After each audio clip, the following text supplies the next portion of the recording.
ние тука како студенти ниту сме повикана страна на ваква дебата, ниту пак сакаме да бидеме дел од ваква дебата. Ние сакаме да дадеме легитимитет на дебата која што е само проформа на владата за да ги задоволи за да ја задоволи својата агенда. Дебата на која што само би се слушнале нашите аргументи и ставови кои што ги трубиме 3 месеци и истите потоа ќе бидат грубо игнорирани. Одно порачуваме дека тука не дојдовме да дебатираме, тука дојдовме да посведочиме на дебата која што ќе го погреба високото образование. Студентскиот парламент вчера излезе со некој свој предлог. Ваш коментар сигурно го слушнавте. Да, значи интересно е како досега го немаше студентскиот парламент никаде и буквално на неколку дена пред, значи говориме сега за дебатата која што се случува 3 дена пред второто читање на матичната комисија, се јавуваат со одредени конструктивни предлози кои што се обидуваат да исценираат некаков си вид на диалог, на релација академска средина и властите. Воопшто не е ни потребна ваква дебата сега и да бидеме поканети, бидејќи ние веќе 3 месеци уназад се бориме за да бидеме изслушани, бараме било каква дебата, сите институции ни се затворени. Сметаме дека како студентски парламент требаше официјално да бидеме повикани на ваква нешто, а не повторно да бидеме игнорирани. Со неподнослива леснотија на импровизацијата, премиерот ме покани да дојдеме во собрание. Не знаеме во чие име, дали во име на председателот на собранието, дали во име на председателот на Собраниската комисија за наука и образование. Признавам дека ние како образовани, културни и воспитани луѓе, кога ќе се соочиме со таква дрскост, како што беше упадот на премиерот на нашата пресконференција, често знаеме да се збуниме. Да, се збунивме и рековме дека ќе дојдеме иако е тоа надвор од сета процедура.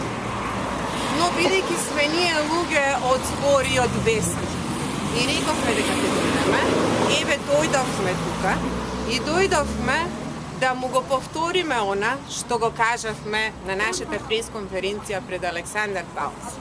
Во многу кратки црти. Не учествуваме во оваа фингирана јавна дебата, затоа што под број 1, таа е нелегална, односно спротивна на деловничките одредби на собранието и нелегитимна заради отсуство на студентите од една страна, но и целосно игнорирање на универзитетските ставови од друга.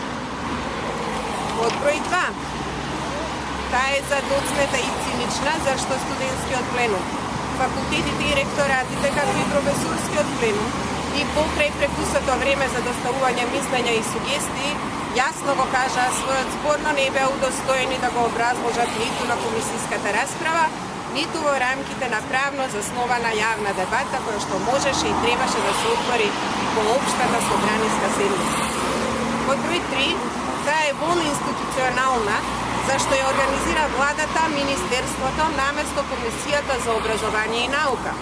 И под број 4, таа е дури и бизарна, зашто професорите кои се против законските измени и професорите кои се за промените би требало да дебатираат со посредство на владата, министерството, иако вториве ниту се спротивставија, ниту се изјаснија против мислењата на факултетите чии членови се.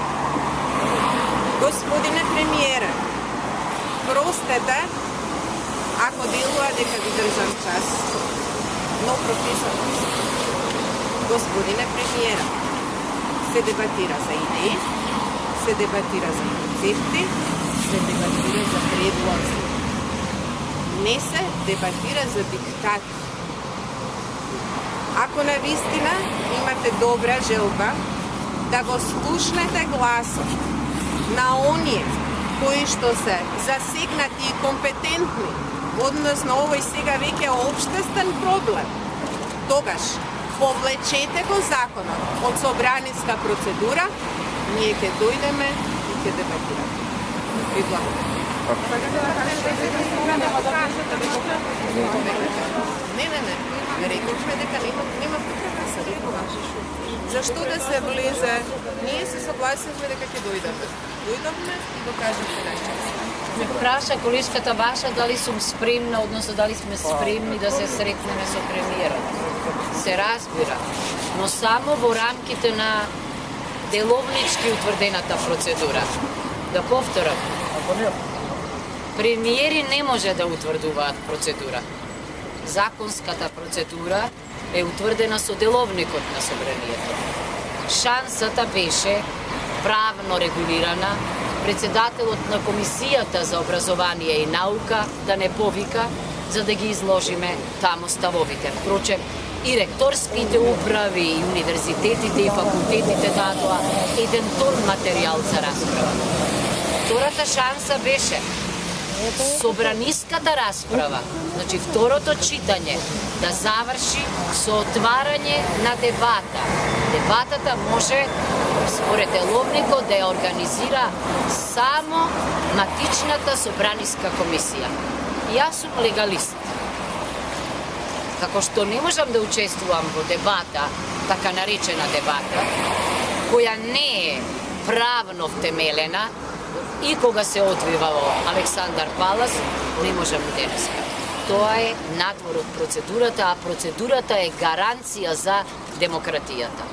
Ако се повлече законот, тогаш може и комисијата да не повика и да дојдеме во парламентот за да ги соочиме аргументите. Вака, она што Маја го рече, јас ќе го повторам. Значи, не само што е ова посвестно, туку е и надвор од процедурата, но веројатно така се учи демократијата со вежбање. Значи, ваш услов за да дојдете на дебата е да се повлечат законите?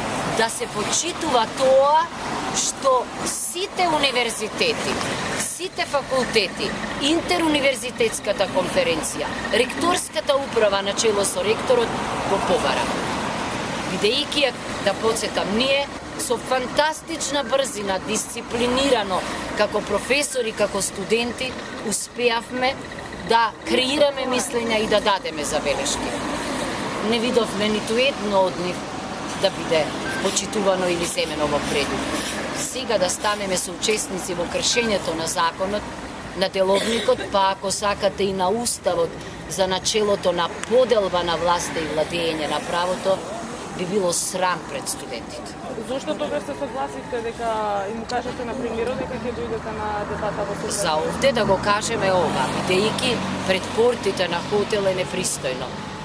Мислиме дека во моментов постапката може и мора да се одвива само во Собранието. Владата не е организатор на дебата. Значи во фаза кога ние на 8 чекаме да се расправа по амандмани.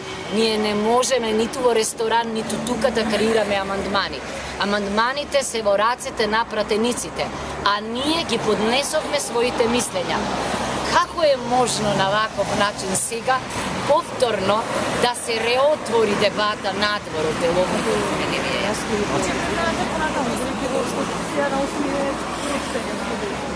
Што ќе превземеме, вие знаете. Ние рековме дека ќе упатиме писмо и упативме веќе едно писмо, ќе упатиме уште едно писмо до нашиот колега, професор, председател, повикувајќи го да стави вето на еден ваков закон. Се надеваме дека ќе го стори тоа. Ако и тоа не биде прифатено, ние веќе кажавме во едно соопштение дека ни преостанува преку граѓански протести да подсетиме дека во демократска држава, чија цел е Европа, законите треба да се носат во законски утврдена процедура. Студентите, со воведување на државен испит, вторите во правец на зголемување на знаењето или, ако сакате, зголемување на научниот труд и работење на професорите, преку воведувањето на минимални норми за објавување на научни трудови, но во релевантни меѓународни списанија. Ние сакаме професори и научници кои што ќе се мерат со нивните европски колеги, а не да се мерат сами меѓу себе. Преку колумни, преку, не знам, дневни изјави за политика и слично. Нека се мерат и така, няма против. Да не разберете погрешно дека се против тоа. Колку сакат нека си зборуваат домашно, но ако се напатиле да бидат професори, треба да знаат дека потребно е и меѓународна конкурентност. И добар дел од нашите професори го има.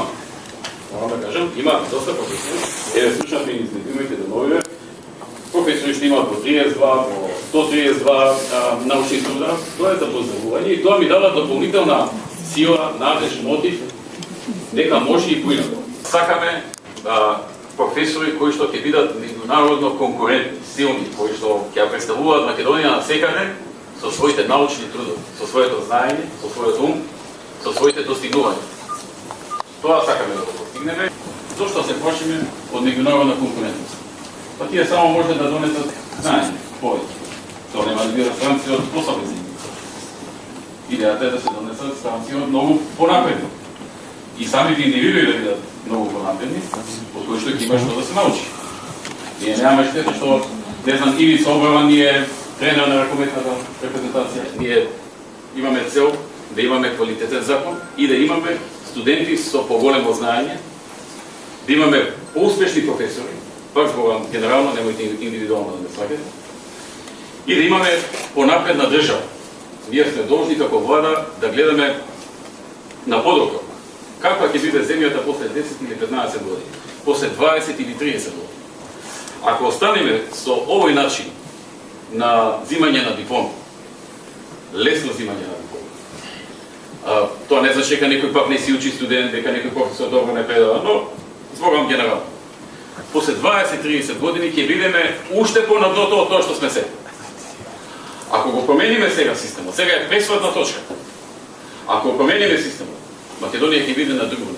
И оваа промена, како што кажав, ќе повторам, не е во правец кој знае кукава радикална промена. Тоа е една промена која што веруваме дека во овој период може да се изрежи, може да се прилагоди и може да биде прифатена. И да биде да се копат сите во неја. Бидејќи ако е преголема и преоштра, може би нема да може општеството толку брзо да ја абсорбира.